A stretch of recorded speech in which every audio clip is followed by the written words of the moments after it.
Okay, hi everyone.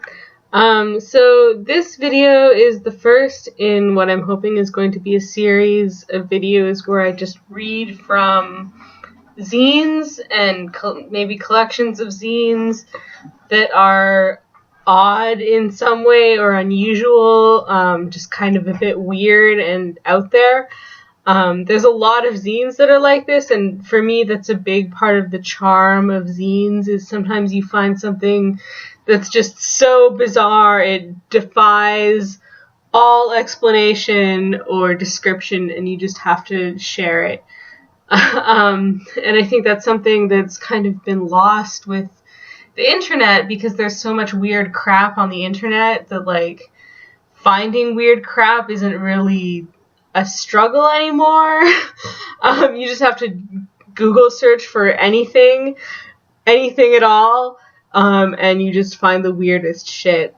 Whereas with zines, there's more of an effort. You have to really seek things out, and really treasure the weird stuff when you find it. And so that's what this series is about. It's me treasuring and sharing unusual and weird zines. So the first one that I'm going to start with, this isn't a very obscure zine. It's actually really popular in zine circles, which is to say it's kind of obscure, but if you know what zines are, you probably have heard of this one. It's Cinema Sewer by Robin Bougie. I have here a collection. It's not an individual zine. It's a collection of zines bound into a book. It actually took me some digging to find something that I felt comfortable reading from this zine, because it's a porn fanzine, and a lot of the reviews are of things that are just like really egregiously racist and misogynist and rapey. So I wanted to read something that wasn't going to actually upset people. So this is from Robin Bougie's review of the movie Things, which is directed by Andrew Jordan. It's a 1989 movie, a Canadian movie. Actually, this isn't Robin Bougie's review, it's Ed Sheehan's review of Things. So here we go. Things. Sometimes when you explore the video fringe, you discover things. Things which defy any attempt at rational criticism. Things which exist outside of any kind of theoretical, analytical, perhaps even historical framework. Things is one of these things. Things proves the inadequacy of the written word to relate a lived experience, as language does not exist that can properly convey the palpable physical and mental exhaustion incurred by suffering through this filmic endurance test. More than any other film I have ever seen, and I have seen a great many bad films, Things is a feat of such startling incompetence that it becomes perversely fascinating. One watches incredulous that such a bravura display of total ineptitude was not only widely released on video, but that one can find it lurking on the shelves of Rogers and Blockbuster video chains. Things is a legitimate candidate for the worst film ever made. Its ponderous pacing and abysmal production values makes films by Ed Wood, Andy Milligan, Joe D'Amato, Jess Franco, and Al Adamson seem tight and polished by comparison. The nominal plot of Things, which can only be understood by reading the box description before and after viewing the film, concerns a husband, Doug, played by Doug Bunston, who has forced his wife Susan, Patricia Sadler, to undergo an experimental fertility treatment which causes her to give birth to the titular Things. Doug's brother, Don Drake, is the film's star and is played by Barry J. Gillis, who is heavy-set, baby-faced with a mullet and a weak teenage mustache. After Susan, Doug, and Don's friend Fred have been dispatched by the Things, Don equips himself with a power drill and struggles valiantly against the immobile plastic creatures and the mad Dr. Lucas who created them. If this sounds in any way interesting, let me assure you that it is not. The closest filmic experience I have had to sitting through Things is watching Michael Snow's Wavelength, an avant-garde structural materialist film, which consists of a 45-minute-long single zoom across a room from a fixed camera position, so slow that the movement is barely perceptible, while a migraine-inducing dull whine increases in intensity on the soundtrack. Of course, Snow's film is intended to alienate the viewer, to deny narrative expectations, and draw attention to the film itself as a medium. Things, on the other hand, is intended to entertain the viewer. It is an exploitation film which carries with it certain expectations of narrative, content, style, etc., which the film either confounds or negates entirely. More than any avant-garde film, Things makes one aware of the properties of cinema by virtue of its total inability to utilize them efficiently. The film's labored editing and pacing are so ponderous that the viewer becomes painfully aware of the passage of time. The film's running time is approximately 90 minutes, yet it feels more like 7 hours. Literally nothing happens for the first 45 minutes of the film, beyond the three protagonists sitting in static two-shots, wandering around the cabin poking at objects and ad-libbing fascinating dialogue like, "Yes, it is plastic."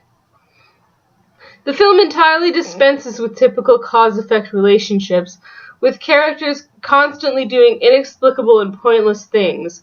Doug keeps a tape recorder in the freezer, Don puts his coat in the freezer, Fred fills beer bottles with water, Doug makes a sandwich for Don with a cockroach in it, etc.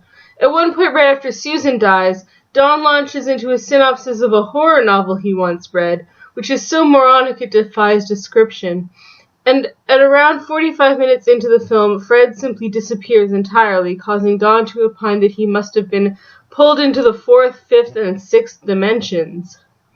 The camera work is so shoddy it almost appears deliberate, with the characters awkwardly framed, cropped, or sometimes out of frame entirely, bizarre angles of the tops of doors, etc., which are entirely unmotivated by the narrative, and pans from actors to entirely peripheral, narratively unimportant objects like lamps, the television set, a dog, etc. The Super 8 camera work is grimy and grainy, and often seems slightly sped up, while a pubic hair caught in the camera grate waves frantically for about 1/3 of the shots of the film. The film also disconcertingly cuts to shot-on-video inserts, with the film's only synchronous sound, though it is unintelligibly muffled and echoey, featuring porn star Amber Lynn as the newscaster clearly reading her dialogue straight off cue cards, held not in front of her, but off to her side, so that she is ridiculously craning her neck to read them. The majority of Things is dubbed, a drawback of shooting on Super 8, which would have allowed the actors to re-record any flubbed or inaudible dialogue, yet all the actors routinely mangle their lines and sound as though they conducted the entire dubbing session in one take while they were all drunk. This is one of the enduring mysteries about Things. While all the dialogue sounds as though it was made up on the spot, it was all dubbed post-production and matches the actors' mouth movements, leading one to the incredible conclusion that the film's moronic, circular, and utterly incoherent dialogue may have actually been scripted. Long stretches of the film go by with no dialogue or even sound, beyond the Casio home organ demo tootling on the soundtrack. Things is unmistakably the worst film ever made. Ill-conceived, pitifully executed, it is about one of the most irascible, abysmal piece of garbage films that has ever sullied my VCR. The film causes one to sink into a lethargic torpor so deep that suicide seems preferable to watching another 5 minutes of this cinematic shitbomb. That said, the film is so bad, so unfathomably, so unwatchably terrible, that one finds oneself going back to the film again and again, just to see if it really is as awful as one remembers. It is. The film is so wretched, so despicable, that one feels the need to share it with others, if only to create some kind of support network for those who have seen the film through to its bitter end. For one friend I introduced the film to, it has become an obsession to understand how and why this film was made and released. The fruits of his tireless research follow. And then there's an article where he basically interviews one of the creators of the movie Things, which is really hilarious. I highly recommend reading it if you can stomach the rest of the content of Cinema Sewer, which, like I said, is really, really loaded with racism and misogyny. But there's a warning about the movie Things, written by Robin Bougie here. It says, "Consider this a warning. Things is not a toy. People, you have to use things with your head on straight. One slip up and you could be seriously hurt. Use things responsibly.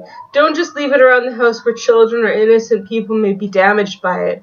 You must find great inner strength while in possession of a copy of Things, and use the power to hurt that it gives you responsibly."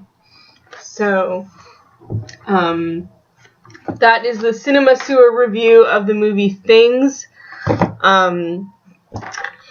Again, I don't know if I can really recommend Cinema Sewer as a zine because, like I said, the content is often really, really objectionable.